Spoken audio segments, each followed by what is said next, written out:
Amici bellini, il calendario, quindi tutti i santi, possiamo cominciare a bestemmiare tutti i santi? Assolutamente no, dobbiamo parlare perché è vero che come è vero che poi le devi incontrare tutte, ma non è affatto la stessa cosa incontrarle tutte contemporaneamente, tutte di consecutive, tutte in un certo momento, quindi parliamone. È un martedì pazzesco.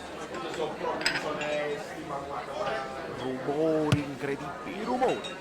Allora, amici bellini, benvenuto Simone Diodato, iscrivetevi al canale se non l'avete ancora fatto e lasciate un like se mi volete bene o se avete piacere a guardare questi video, altrimenti potete lasciare i dislike, potete ignorare tutto, non c'è nessun problema. Ringrazio gli amici che mi seguono su Instagram, tra l'altro 2 di voi su Instagram hanno indovinato, Antonio D'Alterio e Salvatore, se non sbaglio, che aveva un nickname difficilissimo, Alessandro Santoriello, che avevano beccato la prima giornata contro il Venezia, quindi diciamo, si può dire un inizio soft, ma andiamo subito a vedere perché anche la miglio Gigli Story ci ha aggiornato, perché durante la manifestazione ha detto questa è la prima giornata, questa è l'ultima, poi in mezzo ci stava la Roma, poi hanno fatto un macello incredibile.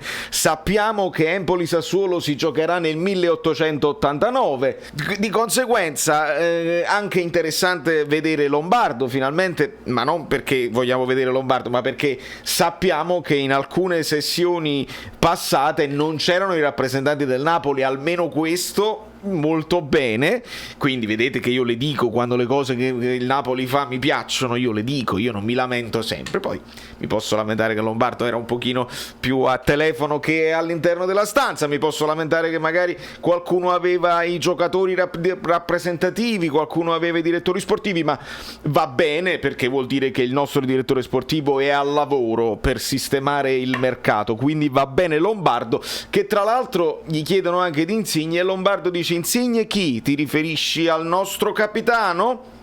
Risposta alla De Laurentiis, ecco perché poi si trovano bene sempre queste risposte un po' tra la provocazione, il dico, non dico, capisco, non capisco, come bello Maldini, che sì, stiamo cercando di rinnovare, che sì, viene Luis Abel, no, non viene, cioè proprio, capito, la tranquillità. Non possiamo avere tutto, ma va bene così, non ci lamentiamo e parliamo del calendario che sappiamo che sarà diverso tra andata e ritorno. Quindi se la prima giornata è Napoli-Venezia, la seconda sarà Genoa-Napoli, quindi diciamo, si può dire un inizio più soft, e alla terza giornata già si rinvia la prima partita per problemi di ASL, va bene, la faccio io la battuta così non la fate voi, perché sotto così i pagliacci, l'ASL eccetera eccetera, vabbè, c'è subito Napoli-Juve. Andiamo avanti. Udinese-Napoli, Sampdoria-Napoli, quindi doppia trasferta, dopodiché si va Napoli-Cagliari, Fiorentina-Napoli, Napoli-Torino, queste fasi qua dove sono tutte consecutive, quelle le squadre un po' più piccole, devi approfittare, perché poi dopo c'è Roma-Napoli, Napoli-Bologna, Salernitana-Napoli e poi comincia un ciclo tremendo che si comincia con Napoli-Verona, e sapete che è tremendo perché Napoli-Verona, non ci avete detto Napoli-Verona, vabbè. Dopodiché c'è l'Inter fuori casa, c'è la Lazio in casa, c'è il Sassuolo che dobbiamo vedere che tipo di gioco farà senza De Zerbi, poi c'è l'Atalanta e dopodiché c'è una parentesi Empoli, poi si va a Milano col Milan, Napoli-Spezia per l'ultima partita del girone d'andata. Non facile, ve lo dico subito, questo ciclo sarà terribile. Poi noi dobbiamo sempre, quando parliamo di calendari, io adesso non ce li ho a disposizione gli incroci con l'Europa League, anzi me le dite voi se già sapete delle notizie, perché voi siete bravi, siete più bravi di me, la mia community è straordinaria, se ci sono già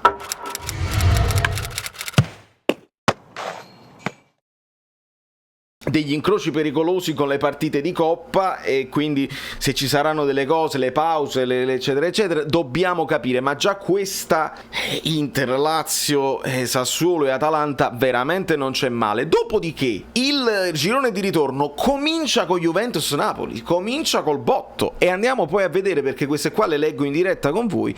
Dopodiché ci sarà Napoli-Sampdoria, e questa qualcuno mi diceva che probabilmente capita nel periodo della Coppa d'Africa e quindi potremmo giocare Juventus-Napoli senza Osimhen, senza K2 e senza Gulam se lo recuperiamo, se va in nazionale, quindi questa non è una cosa positiva.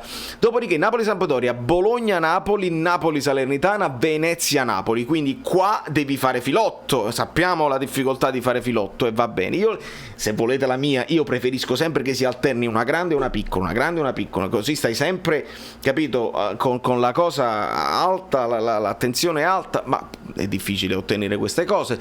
Dopodiché Venezia-Napoli, l'abbiamo già detto, Napoli-Inter, Cagliari-Napoli, Lazio-Napoli, stavolta c'è il Cagliari in mezzo tra Inter e Lazio, come poi l'anno scorso, dopo l'Inter viene la Lazio, una roba che ci perseguita. Dopodiché Napoli-Milan, quindi abbiamo Lazio-Milan e poi Verona-Napoli, mamma mia, Napoli-Udinese che non è mai una partita facile, Atalanta-Napoli, Napoli-Fiorentina, Napoli-Roma, Empoli-Napoli, Napoli-Sassuolo, Torino-Napoli, Napoli-Genoa, Spezia-Napoli. Quindi il finale non è male, però noi sappiamo che nel finale dobbiamo sempre capire se lo Spezia si deve salvare, se il Genoa si deve salvare, se il Torino si deve salvare.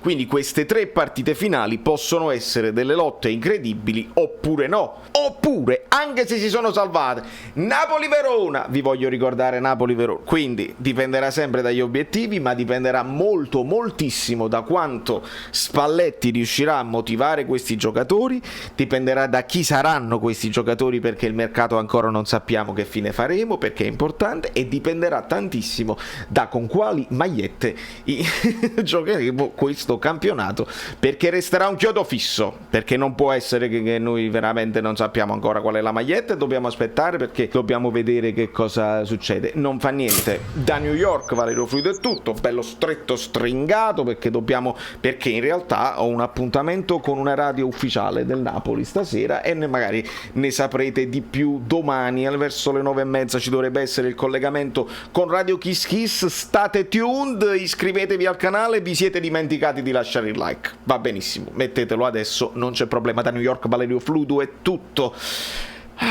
Si parla di campo.